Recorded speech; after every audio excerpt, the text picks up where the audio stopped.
I am resident of Collinwood for YouTube, joined by my buddy Mark Gillman at /Barnabas and my buddy Daniel Culver at Killenberg. Guys, we're here to discuss Halloween Ends. Mm. So I have a weird question to start this. What to you guys, and I'll start with Daniel. What was the most shocking moment in this movie for you?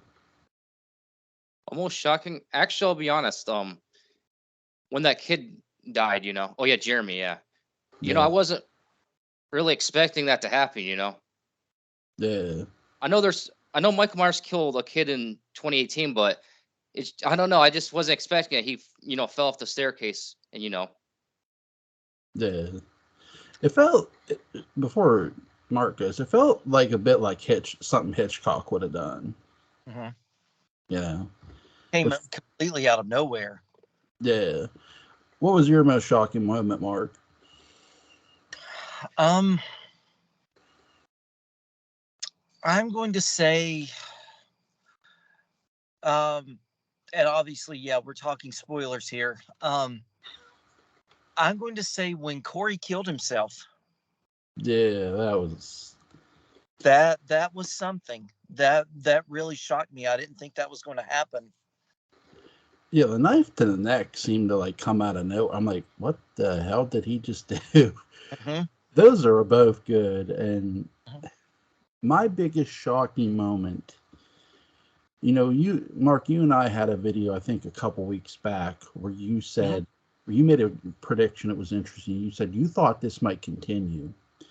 And for a moment, I thought you were going to be right. And let me tell you what that moment was.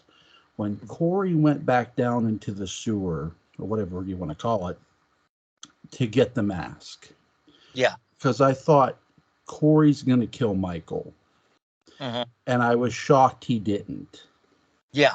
That moment shocked me because I'm thinking, if this kid is the new big bad, then go all the way with it Hmm. and finish him off in the sewer. Why not?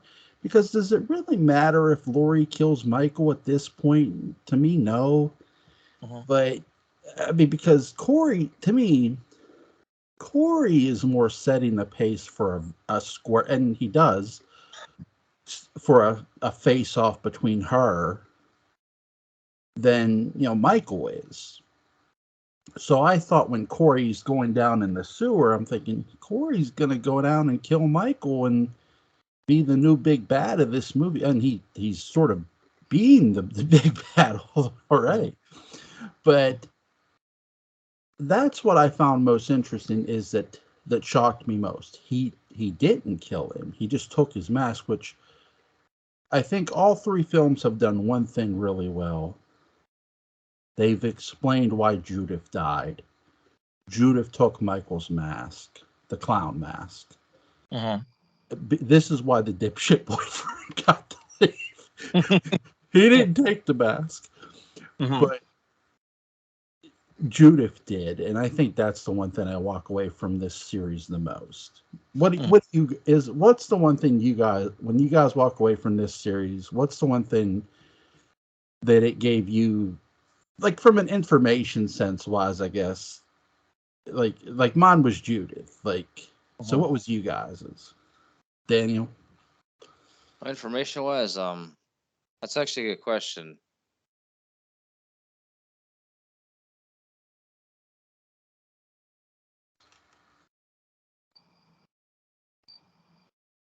You know what I think? You know what I think yours is good. The whole mass thing with Judith, because that's not something you really think about. No, it really isn't. I really started to notice this in 2018 with the podcasters. And I said, what? And what really cemented it home wasn't really ends, it was kills before it when Karen took it. Hmm. And You, she went back to the Myers house. And I said, because that was done in Judith's room. And I Hmm. said, that's why Judith died. And then ends, I don't feel there was a need for ends to do that. That's why I said I thought Corey was just going to kill him. Hmm. But Mark, what was yours? I'm sorry. Oh, no, no, you're fine. Because I got a lot of things from this one, and I'll try to like my answers. So, No, I got a lot of things. Okay, for me, I got an answer about why Michael would come home. okay. Because for me, I always thought that it was because, and in the original timeline, Michael would always come home to kill his family. Yeah, That was his thing. He was after his family. And in this one, it didn't really give a reason why he came home. yeah, And I think for me, it was because it was where he became the new shape of evil. yeah, It was where he began.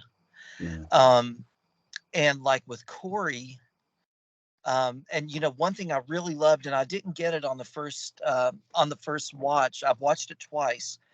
Um, the opening credit scene, the way the pumpkins do, one will come to life, it lights up, the light burns out, and then it splits apart, dies, and a new one is born from it, and it's a different shape.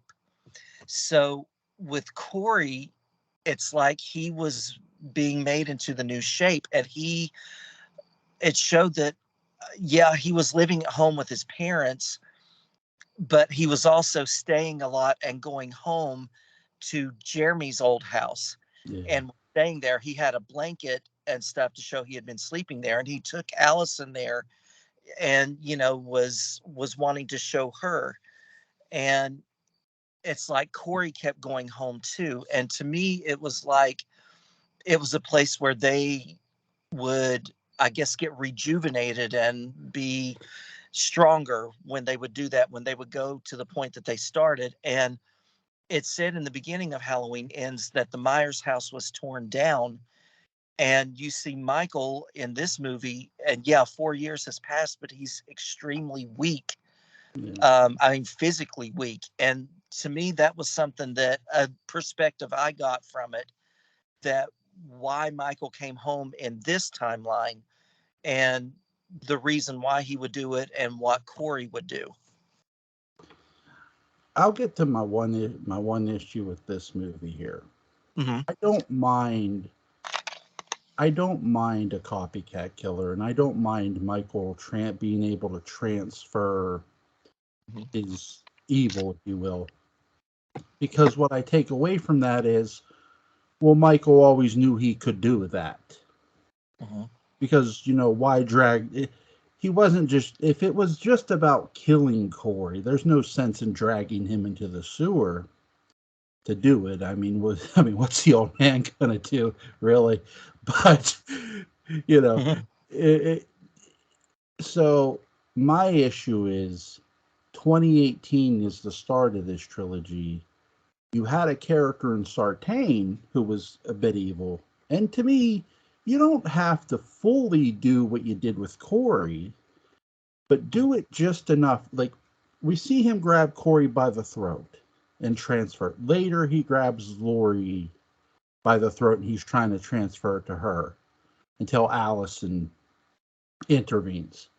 But with Sartain, he could have grabbed him by the throat when Sartain pulled the knife and transferred it. And then that's when Sartain turns and stabs Hot with his eyes all black. And here's Allison not sure of why did Sartain do that. And he goes over and jerks the door open and tries to kill her. She kicks him in the groin and runs. And then that's when Michael fully sits up and kills Mm-hmm. Sartain and takes it back because he failed to kill Allison. I wish they would have planted this seed in 2018 because I feel that would have made you don't, if us, the audience, knows something, it's terrifying because we can't tell the characters, hey, this is going on.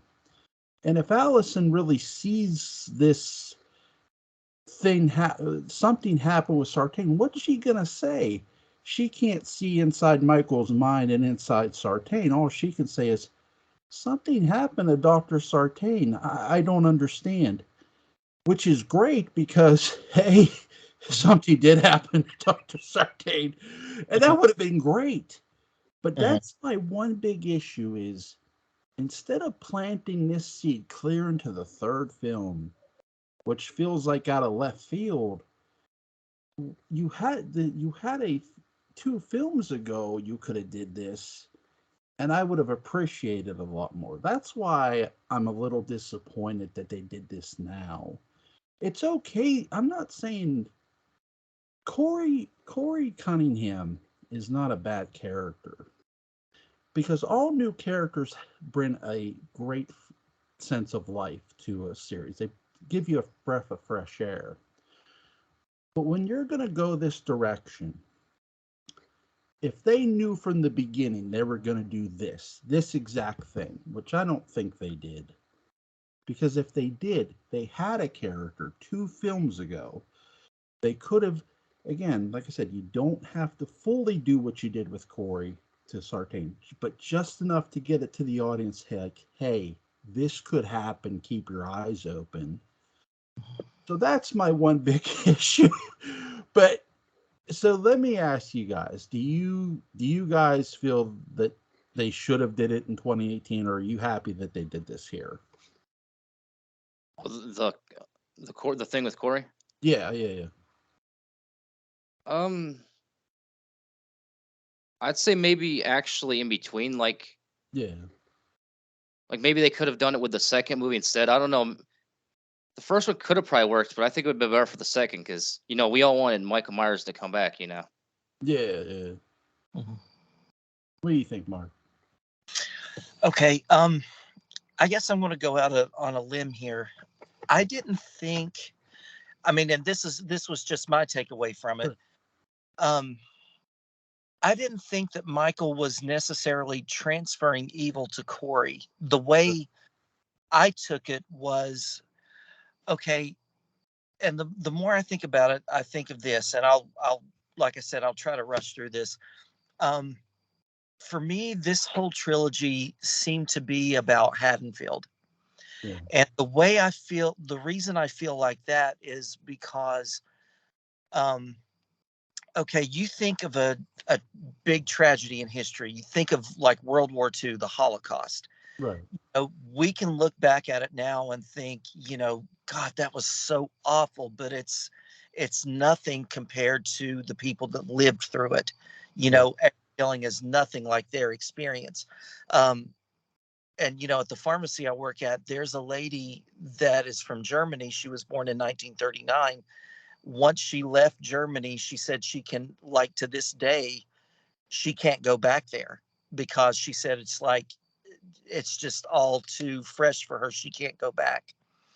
So for me, this was about Haddonfield because time had passed, and when uh, Vicky and Dave and Allison were walking in the street, Dave said something like, "Oh yeah, but he killed 5 people. That's not, really a big deal." And it's kind of like they forgot.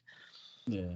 And when the tragedy started happening, when Michael came home to Haddonfield, when Sartain, set him loose, it sent the whole town into chaos, like we saw in Kills.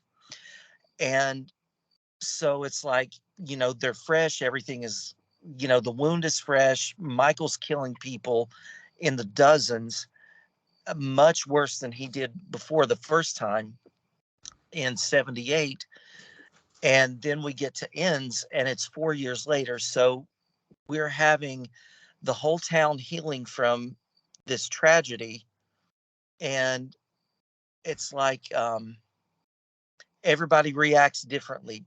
People are lashing out at Lori, even though Lori was innocent and had nothing to do with Michael coming there. And oh, is everything okay? No, my wife was asking me. So, Oh, I'm sorry. I want to say, I don't want to interrupt you. no, she's like, why is your head so big? My head so big. Oh, but yeah, I was thinking, in 4 years, people react to grief and tragedy a lot differently. And they lash out, they do all kinds of crazy things. Grief really, really turns people into things that, it makes them act ways that's not typical of them. And with me, I think Corey was a product of that. You saw how it affected his home life. And when he killed Jeremy, they turned on him like he was like Michael. Yeah. And he always lived with that shame. And it's like he was being groomed to be the next shape of evil. Yeah. And I didn't take it that Michael transferred it to him, but more or less that Corey's evil inside of him that was emerging was consequences of what happened to the town and how they reacted towards him. But that's just my take. Well, what's weird about that is, Mm-hmm. well, not too weird, but in Kill, like from Kills to the begin, because the one big mislead a bit Mm-hmm. of this movie is it doesn't do the time jump right away. It doesn't. Mm-hmm. We start off in 2019, Yep. 1 year later. right? So what happened in Kills, to your point, I agree, is fresh in everybody's mind. Mm-hmm. And really, where that reflects is Corey, because him and the boy are talking about Michael, and the Mm-hmm. boy goes, Michael only kills babysitters. And I laughed at that. It's kind of like, kid, Yeah, if Michael comes into that house, you're in for a real surprise. that's what I was going to say. Yeah, you're dead meat, kid. Right. But and when the kid plays this trick on him and hides on him, Mm-hmm. Corey is scared shitless when the doors open. Mm-hmm. He thinks Michael's in that house. Mm-hmm. That is one of the best moments to me of this movie. When he has that, like, oh my God. And then he really gets, like, he's going up the steps slowly, even Mm-hmm. though the boy's crying for help. We know it's fake. Yeah, The real one is you hear wrestling around. It's like, oh shit, is Mike, like, they sold you that Michael was up there. yeah. The knife's on the steps. And Mm-hmm. you're thinking, well, maybe Michael's got another knife. Who the hell knows? So Right. when the knife's on the steps and Corey picks up, my thought was, oh shit, the kid's gonna come out and Corey's gonna stab him. Yeah. I wish they would have did that Mm-hmm. instead of over the rail. But other than that, I agree with you. I get what you're saying. The Mm-hmm. town of like of Haddonfield and Kills, they roar on a frenzy. And really in 2019, you see somebody, they say about somebody getting shot, and Hawkins, that's when Hawkins says Michael doesn't use a gun, Mm-hmm. which, okay, there's still people from Kills, like the townspeople Mm-hmm. from Haddonfield, from Kills, still killing a year later. Yeah. So there is evil going on in that town. That's my thing. It's not just like what Corey did really was minuscule because it was an accident. Right. But you have so many other people committing evil acts. It's sort of something I touched upon with Ents. Evil begets evil. Well, that's what they're doing here in Mm-hmm. Ents, which Mm-hmm. is good. But it's just like, okay, the way when I noticed Michael being weak wasn't till after the evil woke. That's why I say it looked like it was a transference. Mm-hmm. Is when I noticed Michael was weak. Is when the cop comes down in the I keep saying sewer. I think that's what it is. Yeah. Yeah. But but he comes down there and the kid's like, show me how to do it. I'm thinking, kid, if you don't know how to use a knife, you're Mm-hmm. gonna get a real education. But Yeah. but, but he holds him, and Michael's still somewhat weak. But then when Michael stabs him, the evil's coming back. I'm thinking, okay, so maybe there's this, other power going on here, which is like this struggle for power between the two now, Mm-hmm. which is cool. But yeah, I get what you're saying, and I don't disagree with it. It's really interesting Mm-hmm. because they do pick that up with 2019, and then when they time jump 4 years later, right, Mm-hmm. everybody keeps blaming Corey. But my thing of it is, it's like, and no offense to Corey, but it's like, hey, if I was Corey, my comeback line would be, you know what? I wasn't the only one to kill somebody. Right. Because really, he wasn't.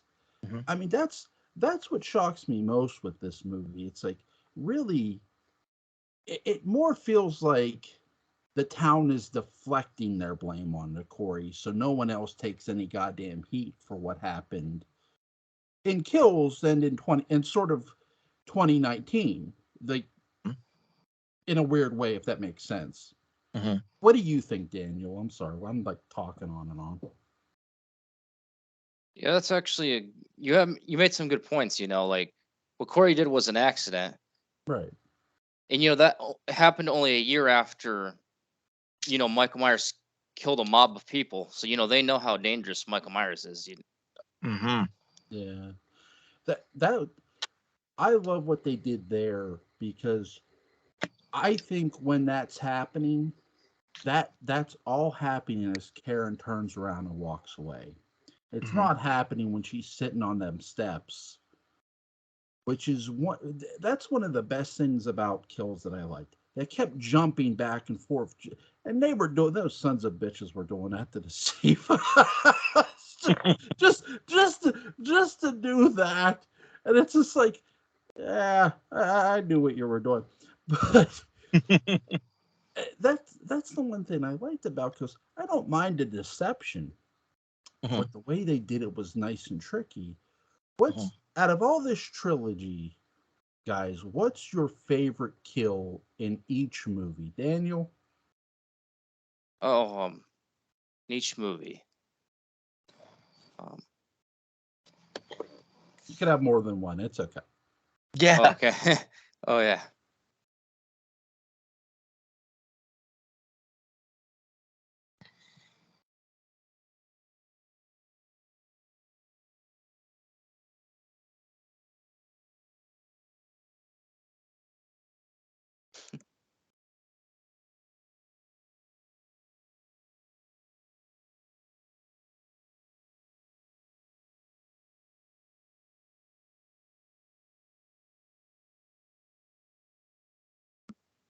Oh, with 2018, I would say when he kills the podcasters, and then he gets his mask back. Yeah. And then with kills, I would actually say when he killed the mob, because it showed how dangerous Michael Myers really was. Yeah. What about Nans? What's your favorite kill there? Oh, I'm gonna go with when he killed the homeless person. I know it's kind of weird, but Yeah. you don't, you know, that's not when you expect him to kill someone. Yeah. Mark, what's your favorite kills of of all three movies? Um, for 2018, um, okay, I'm going to split this one. I'm going to say my favorite off-screen kill was the cop that he turned into the jack-o'-lantern when he shoved the flashlight through his throat. And my favorite on-screen kill was I'm gonna agree with Daniel and say the podcasters, because, and I hate that they put it in the trailer, when Michael reaches his hand over that stall door and drops the teeth. That was insane. That just started something crazy. Um, in Halloween Kills, um, I'm gonna say my favorite kill was hmm.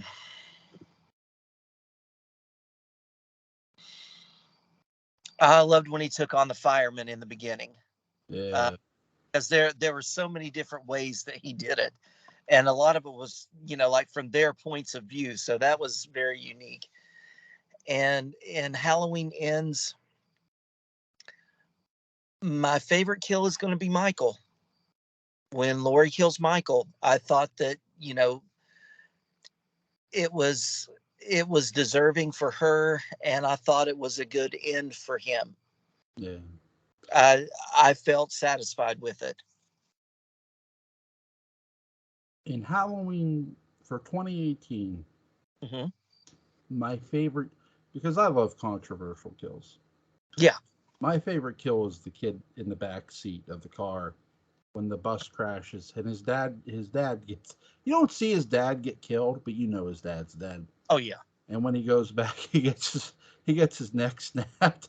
It's Mhm. like, all right, Michael's back to killing kids again. This is great, but it, that I liked. It was so quick and so effective, and Mhm. it's not something. It felt something that John Carpenter would have did, and it sort of reminded me of Andy Brackett in a way that I Yeah. like, and without the throat slashing.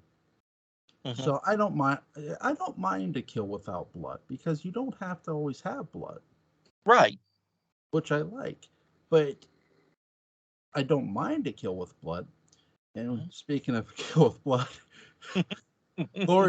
one of Laurie's neighbors, let me tell you, Mhm. that guy's got so many knives sticking him. He makes a voodoo doll envious. Let me tell you, Oh yeah, yeah, yeah, yeah. he if Angelique saw that guy, she'd look at her voodoo doll like, okay, I got nothing this week. God damn it! But that's what that would be. And it ends. It's really tricky because I was shocked that we had any off-screen kills, really, because none of the kills were really. I mean, the most gruesome kill to me, I guess, other than my favorite kill is going to be when Corey kills his mother because it's so brutal. But the other, the one kill, I was surprised that we had any off-screen kills because the only really gruesome kill to me, the most gruesome, was when Corey stepped on that woman's face, sort of like how Michael stepped on Sartain's. Mhm. And it's like, I mean, I get they have to follow the rules and regulations of those evil letters that we all loathe, those motherfuckers. But they, these, I don't really feel there should have been. I get you don't want to show everything, and that's fine. Mhm. But I don't feel there should have been any off-screen kills. But Mhm. I did like because that's something I was shocked at too. And here's my question to you guys: I was shocked that there was sort of some hint of incest with Corey and his mother, Mhm. and I was just like, so how shocked were you guys at that with ends? Yeah, it actually is pretty shocking. Actually, I was just about to ask you because it kind of reminds me of that. Do you think him killing his mom is an homage to Norman Bates by any chance?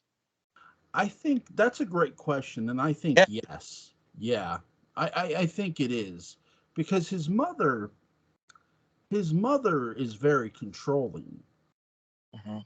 and the thing with Psycho is we never we touched upon this. Well, not really. Butch, Patrick, and me, we touched upon this, and I think it was Patrick or Butch or one of the two, but said about we never really in Psycho the franchise. In the original Psycho, we don't know Norman. We don't know Norman's mother is a living person in the original. So was his mother that controlling? Probably.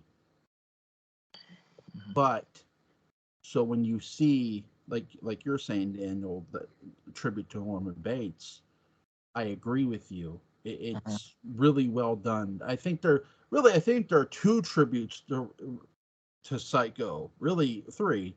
One, Corey himself, the character, I think is Norman Bates esque, like you were saying. Two, his mother, and three, the staircase in the what was the kid's parents' last name that he killed? I forget.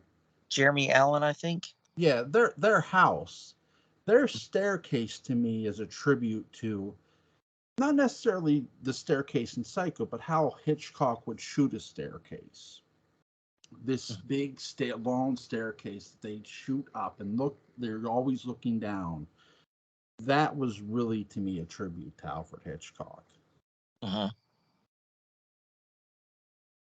That was a good point, Daniel. I really like that. I hadn't thought about that. Thank you. Very good. What What's you guys' favorite? What's your favorite special effect in this movie?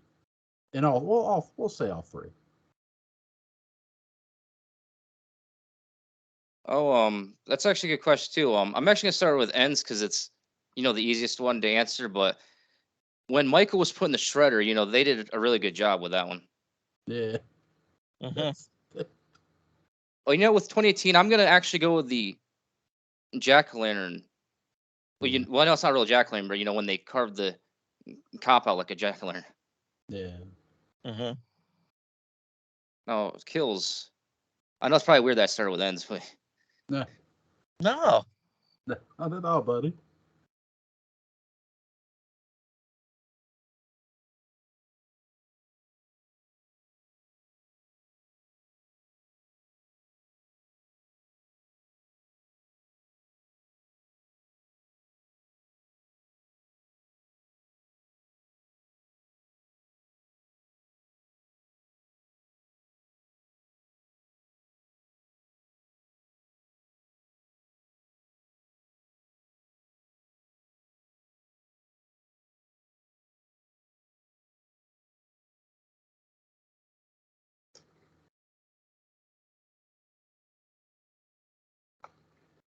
Hello?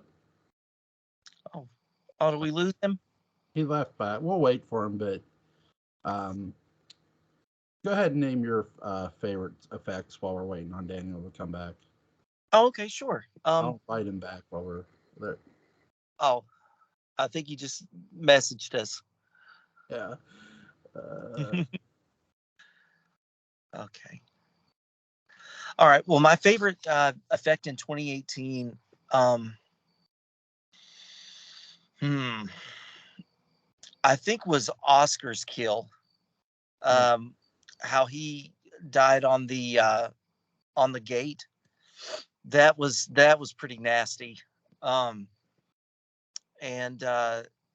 for Halloween Kills, oh, my favorite effect. Um, hmm.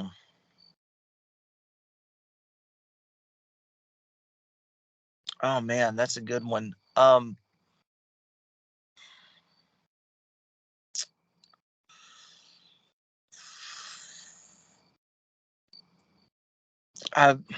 I don't know if I'd call it an effect, but I think of Michael in the burning house, Yeah. and the way he came out was just like in all his glory. That was great. And the way it looked like, his mask was melting and dripping. That was like the latex was running. That was good. And for Halloween Ends, um, uh, let's see. Um,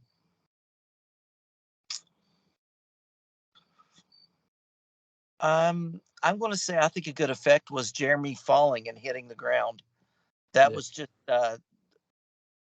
a good mix of like the sound effect of it happening and everything. I thought it was very well done and just like a moment. So yeah. It's really Halloween. I'm trying to think where I'm going to start. Halloween 2018.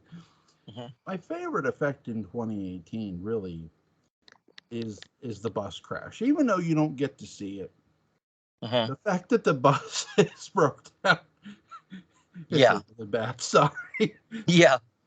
Absolutely. And it kills. I'm going to borrow my wife's because it's so good. And I think my wife's a pyromaniac. Fire. The fire house. I keep trying to bring Daniel here, but get it back here. But yeah, that's my favorite in kills. Mhm. Why it's not, but in for gosh for ends, I think my favorite effect really in ends is the fact the way that they immolate Corey going over the bridge is sort of an immolation to how Kevin, I think is kid his babysit, went over the staircase in a sense. Yeah. Though that wasn't an accident of Right. going over the bridge, but it was really well done. Dang evil band kids.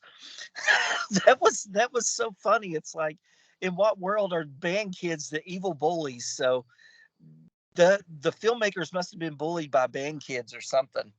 You, they must not have nice stories to tell about band kids at all. No, exactly. Give me 1 second. Let's see if we get Daniel back Yeah. on here. I don't know what's going on. Do you want me to hang up and we'll try No, calling? he's just got it says calling, so Oh, okay, good, good. all I have to do is like go down and rent it, and then he Oh, should like Go- it's it's something I could do on my end. oh, okay. I was going to say I'll play my, dad card on that and the, technology. I don't know how it works. I'll explain it to you when we get done here. All right. Hold on a sec. Daniel, or no, it's rented. No, it's circling. I see.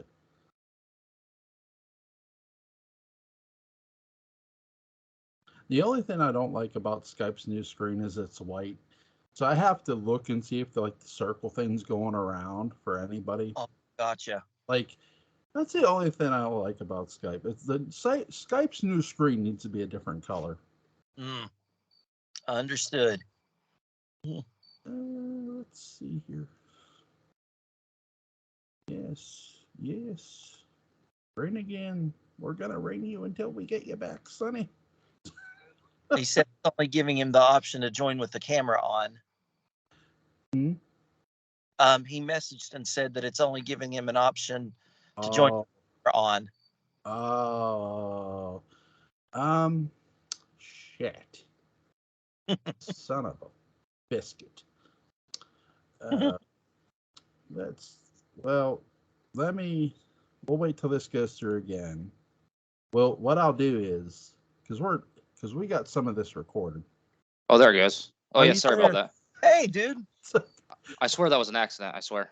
No, it's okay. We just kept trying to get. We're glad you're back. Absolutely. What's your favorite special effects, Daniel, in all three films? All right, for 2018, I would say, when that cop gets cut out like a jack o' lantern. Yeah. Mhm. So Yeah, Kill was. I know this might sound like a basic one, but like when he comes out of the fire, Mhm. Yeah. I just realized I said twice, but God, it's and all good. and yeah, with ends, I would say, when Michael Myers is put in the shredder. Yeah. Mhm. I think that Yeah. was done really well. We were talking about Corey being tossed over the bridge by band camp members. We think the writers were teased by band members. Yeah. I hate to admit this, but I didn't catch that while watching it. Like I saw people mention it on Facebook. It's really because the Letterman jacket might throw some people off, but Mhm. they're just band members. They're not sports. They're not like football stars or nothing. And it's like so they're teasing Corey. I mean, a lot of people are really in town, but these kids specifically, which they're killed where Corey works, which is amazing. But that's really what it's like. Where the writers tease, but they must have some really bad stories with band camp. Right. Because they had some sick. Corey had some sick revenge on these kids, which I didn't think that one girl Margot really deserved it because, she wasn't. She was trying to tell him to stay off of Corey, the girl with the big, poofy hair. They, But her death was pretty gruesome. you want to see a really good revenge movie? Mm-hmm. Is High Plains Drifter, but it it really it really is really good, but because you don't quite get where Clint Eastwood's character is. He coming straight out of hell or what? Mm-hmm.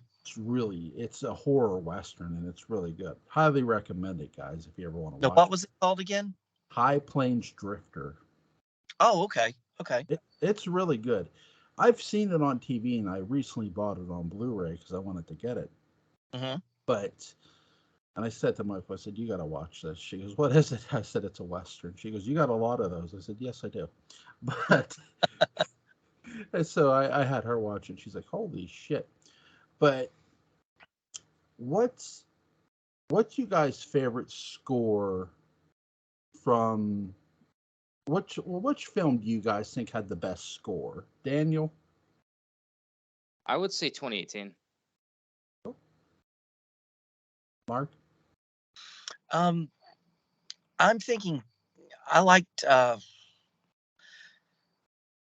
They're almost neck and neck, but I've got to lean a little bit more towards Kills. Yeah. I liked how, like I said, that whole movie is chaos, and it was reflected a lot in the music. And it was just really fast paced and up tempo. So I'm going to go with Kills. They had a piano scene in Ends. I wish they would have had either Corey or Allison just sit down and play the Halloween theme. Mm-hmm. They don't. So my favorite score, my favorite soundtrack is 2018. I want this one, but I think my favorite soundtrack of all is the new score for the whole new soundtrack for 2018. I think did a really good job. Mm-hmm. John Carpenter. My only regret of all this is that John Carpenter did not write and direct these, because I think he should have. And I'm not picking on David Gordon Green or Danny McBride, mind you, but it's most likely the master of horror will never do another Halloween. Mm-hmm. And Right. really, when I grew up with a John Carpenter super fan and my brother, and let me tell you, if I would have told him, "Hey, John Carpenter is back," well, what's he doing? He's scoring the new Halloween movie. Yeah, that's not John Carpenter being back. That's John Carpenter being back part time. He's not back unless he's writing, directing, and scoring, son. And that's what Mm-hmm. he would have told me too. but so I do wish at least he would have did one of these as a direct. I know he didn't want to, and David Gordon Green didn't do a horrible job. He did an okay job, but it's sort of, in a sense, it's bittersweet and it's somber at the same time, because it's like, just know it's not going to happen again, Mm-hmm. Yeah. you know. But what's something you guys want to see John Carpenter do as a director and a writer? Is there something you guys want to see him do? Honestly, I would like to see him direct and write another Halloween movie, but obviously that's probably not gonna happen. But you know what? If he does go back to writing and directing, I would like to see him do a sequel to his version of The Thing. Yeah. Yep. What about you, Mark? Um,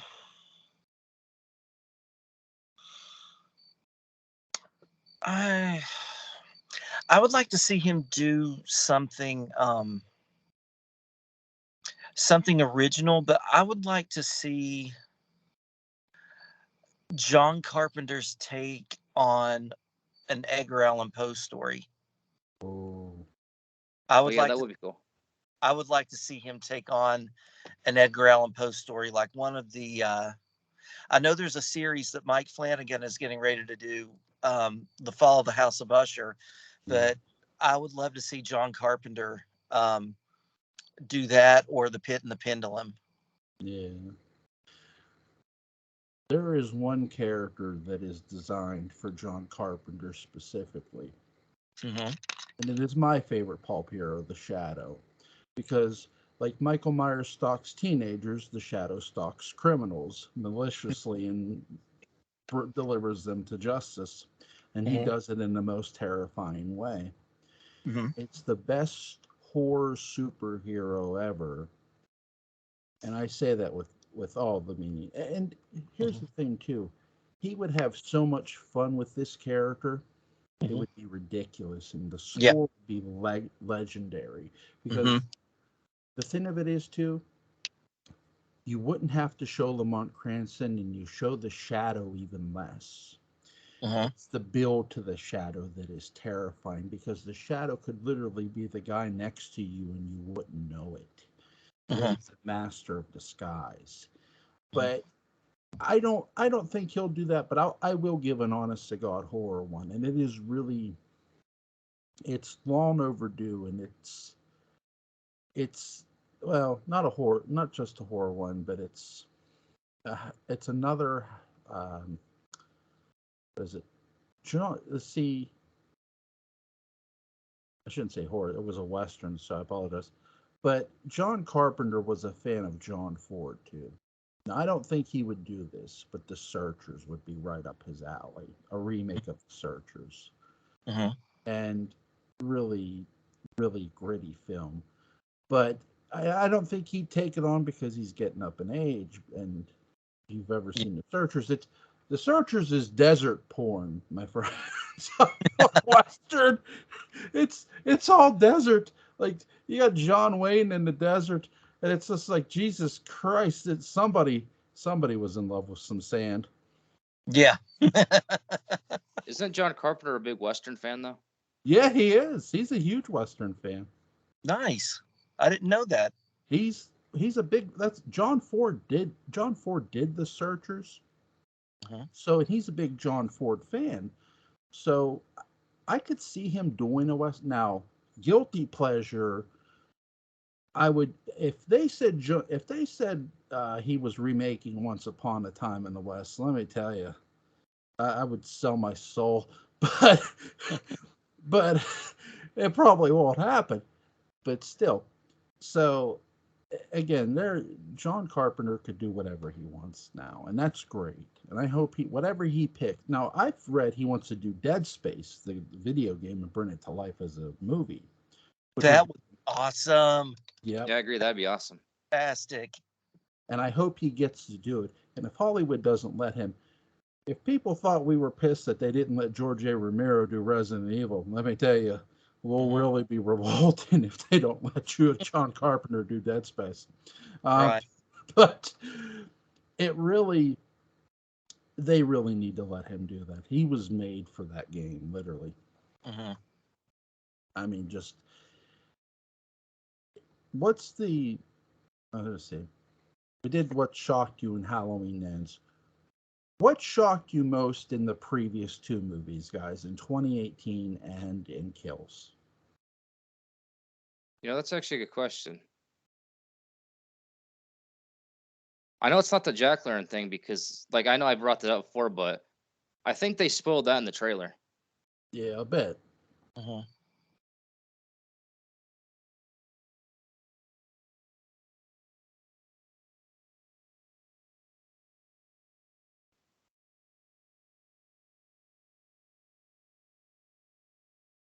With Halloween Kills, though, I'd say with Halloween Kills, and I know I keep bringing this up, but when he killed the mob, because you weren't really expecting him to just do that. You think they would have had some sort of chance.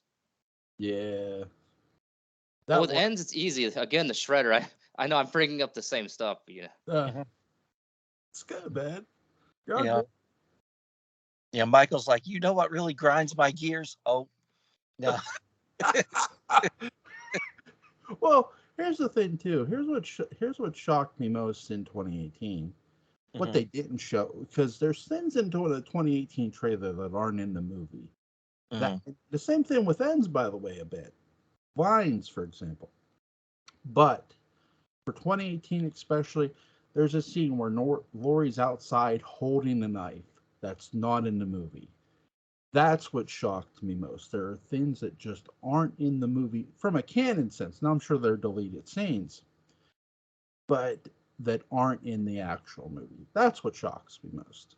Well, 2018, I'm gonna say, like, I know it really shouldn't because it's Michael Myers, but we actually see that he's not in the basement anymore. Yeah. Yep. By the end. Yeah. I probably should have because it's Michael Myers, but like there's no way for him to get out, and they were trying to say they were trying to say the 2018 movie was the last one, but let's be honest, we all kind of knew it wasn't going to be. Well, if you pay close attention to the credits, you can actually hear Michael Myers breathing too. Yep. What shocked you in 2018, Mark? In 2018, I'm going to say how they got Michael back to Haddonfield. Yeah.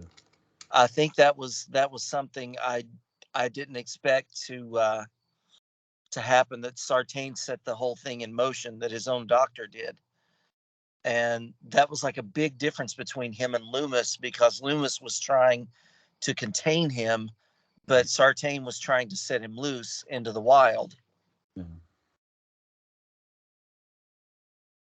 It's really, for kills, I think what shocked me most was just how far the town was willing, just how evil the town was becoming before ends. Because really the evil is set in motion in kills. But the town, people don't, a lot of people don't like the evil dies tonight chant. I do. I do too. Because when you, because as the Shadow once put it, evil will beget evil. Like, a good person can become evil. Oh yeah. Simply without them knowing it. And really, that's what the town is becoming in kills before ends happens. So when you hear somebody got, like, when Hawkins, I like that they made Hawkins a detective in ends. And when he says Michael doesn't carry a gun, they're just letting you know, hey, the people in Haddonfield, they're not, they're not all fucking there. But and that's a beautiful thing. So I like that aspect of it, and it's really good. It's good psychology. Oh yeah. Yeah, I didn't mind the Evil Dies Tonight thing either. I do think it would have been better if we didn't know another movie was coming though. Yeah, I bet. I think that's the thing too. Like, do one movie at a time. Even if you're doing, even if just because you're doing a trilogy or a quadrilogy or what the hell, how many ever you're doing, it doesn't mean you have to tell us. Surprise us. And I think that's the thing we've all talked about too, is I don't want spoiled with these movies. I don't want shown a ton of shit in the trailer. Literally, if somebody said, what would you show in a Halloween trailer? Hand to God, I would just show leaves falling from a tree, and then on one of the leaves would be a drop of blood, and you'd hear like the creepy Halloween music. You wouldn't hear you'd hear dun dun dun dun, and that's how you would know that Michael's coming back, and that would be it. Yeah. Because less is more. Instead of showing the half the movie, this is, you talked about this more. This is Warner Brothers' problem. Yes. They show way too much of the goddamn movie. And that's been like for decades. Like House of Dark Shadows, I've mentioned this on Twitter, that don't watch the trailer until after the movie, because it shows you the entire movie Yeah. in like a minute and a half. What's cool is too, if like you and I, we own a DVD, you could watch the movie first. You could watch the trailer on the DVD set. Yeah, exactly. And that's why I said, like, if you own the DVD or the Blu-ray, Yeah. don't watch the trailer first. Watch the movie, then go back and watch it. It's funny. My wife did that. She played the trailer. She goes, God, they just showed the movie in the trailer. And it's infuriating. I'm It glad you is. guys told me that because I haven't watched yet. Oh yeah, sorry to interrupt you. I'm trying to watch the show first. If you watch the movie, you won't get spoiled by anything really, because none of the movies are canon to the series. So, and I Well, think that's good. they're showing. I'll get the schedule up. TCM is going to show House of Dark Shadows here I think soon, but I'll get the schedule and I'll message you, Daniel, and I'll message you too, Mark, when it's going to happen. Oh, okay, thanks. Even though we own the DVD, I'm going to watch it here soon on DVD, but the TCM is going to show it this year, so, which is nice. Just whatever you do, if TCM decides to be jackasses and show the trailer first, just change it real fast. Yeah. Because They've been the TCM's been known to do that too. When they're going to show a movie, they'll usually TCM's good about it though. They'll do it the week before for the advertisement. Like, oh, next week, like next Thursday, like it'll be like a Wednesday, and they'll be like Tuesday on TCM at this time, and then they'll show the trailer. And it's like, okay, write down. If you have to write down the time, then write it down and then change it right to hell real fast. Yeah. But you guys won't have that problem because I'll send you the schedule. But so that'll be that. That's the thing too. It's great to have TCM, these old time channels, show the older movie. Oh yeah.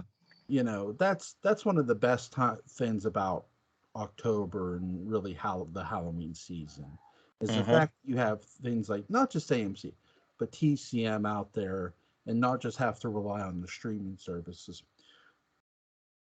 Though physical media is still the way to go, but television is a nice outlet. So yeah, I agree. I'm trying to think about it. I have no more questions, but I'm going to give you guys the floor if you guys have anything. What do you got?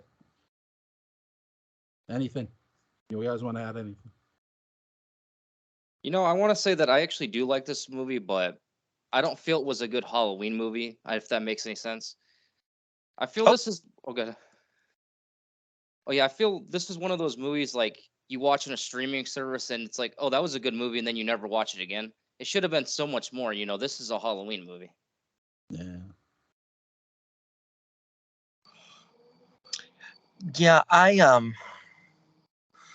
really enjoyed this movie a lot better on my second watch because there were a lot of things that I picked up on, and it's one of those movies kind of like in the vein of The Last Jedi where you have to watch it more than once to kind of get it, and it's very divisive. But my two biggest gripes is that the Halloween atmosphere was not there. Yeah. It didn't like even, and I'll throw him a bone and credit where it's due. Even Rob Zombie's first Halloween movie felt like it was set during Halloween. Um, it had that fall atmosphere, and they did so well in 2018 and Halloween Kills. I mean, I know we saw Laurie setting out Halloween decorations feel like Halloween. It was really missing that environment and like the feel of fall and Halloween time. Um,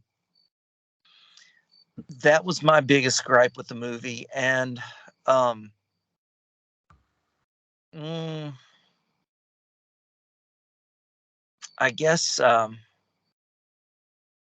that just really, was a letdown for me. But the first time I saw this movie, I was thinking like 4.5 out of 10.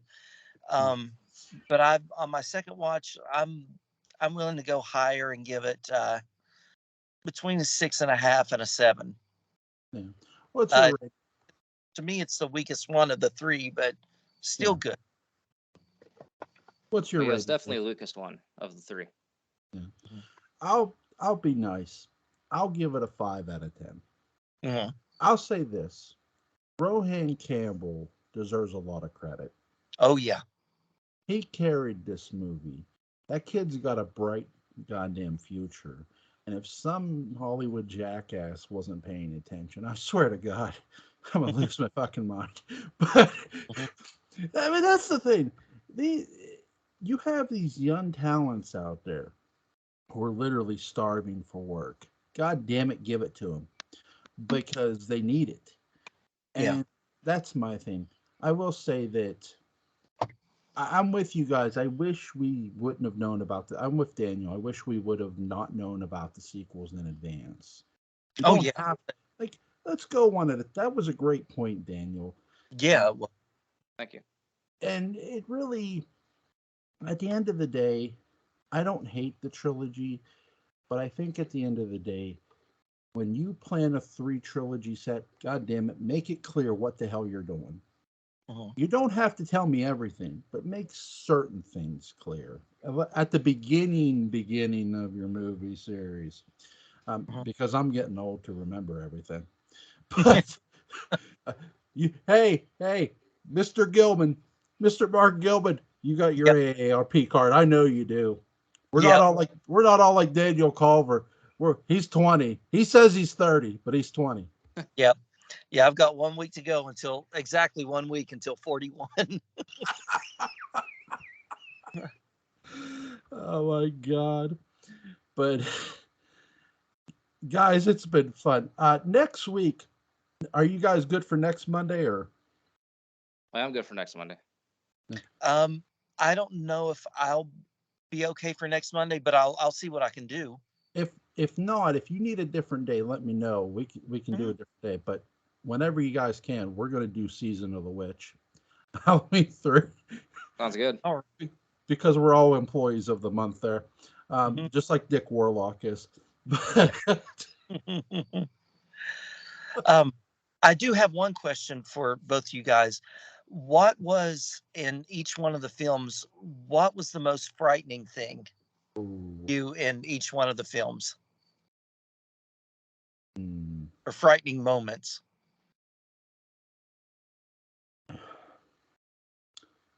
For 2018, honestly, the most frightening moment to me was not knowing where Michael is at times. Because there are moments of 2018 when he kills that one girl in the house, stabs her in the throat, and there's times you just don't see him. That was a bit like 78. But the most frightening moment in Kills, honest to God, is the fact that when the mob is feeding into the violence, because you're not sure who's more dangerous at that point, the mob or Michael.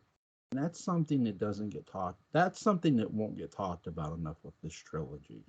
And for ends, the most horrifying thing is, to quote Dr. Sam Loomis from Halloween 2, and I know that's not canon with this series, but we're all afraid of the dark inside ourselves. And I think you saw that with this movie, with Ends, the dark inside people. Really, like you see it, you do. I think that's something Kills isn't getting enough credit for. You see the dark there first, and they continue when it ends, but you really get that sense in Ends too. So, go ahead, Daniel. I'm sorry. Oh, that's fine. With horror movies don't really scare me, but I would say with 2018, I would say, when Michael Myers is, when the podcaster had Michael Myers mask and, they're freaking out, the other patients. Oh yeah. And with Halloween Kills, when he actually, when he gets out of the fire, because, you don't really expect someone to survive that. And, they try to say he's supposed to be human in these ones. Yeah. So, it's like, this guy's supposedly human. He came out of that. And with Ends, I know this might sound weird, but I would say when Allison thought, Lori killed Corey, because, I thought Allison was going to turn against Lori completely because, she just killed her boyfriend. Yeah. I think what's really interesting too with Kills, when Michael comes out of that room, that hidden room that he hid from the fire, was really, you weren't expecting that. That's one of the most shocking things about Kills. And with Corey's death, it ends, is probably the most weirdest death in all of Halloween history. Well, that's true. Before Michael snapping his neck, him stabbing himself is like, my God. It's eerie and weird. It's probably the weirdest and eeriest death in all the franchise. And that's saying something. I agree. It really is. But guys, it has been a blast doing this tonight. I I want to thank you guys both. Daniel, sorry about that we lost you there briefly. Oh, it's fine. It happens. Stuff happens on Skype, folks. It's craziness. Right. But we will be back. We'll get back together for Halloween 3 Season of the Witch. Mm-hmm. Because hey, there's a Dark Shadows cast member. Yep. Right. Oh god, in the movie. And I want to talk about evil. Connell Cochran may eclipse everybody when it comes to evil in the Halloween franchise. Mm-hmm. But we'll talk about that at another time. I'll get Daniel and Mark back on here, and we'll be back. Mm-hmm. Daniel, man, it's always a pleasure. Mark, it's always a pleasure. Go follow Killenberg at Killenberg on Twitter. Go follow at Mark at /Bars. Both links to their channels will be in the description box. Guys, you have a safe and happy night, guys. You too. You too. Thank you guys so much. You're welcome, You're welcome. man. Oh, thanks for having me. Always, man, always. All right. Bye, guys. Bye-bye.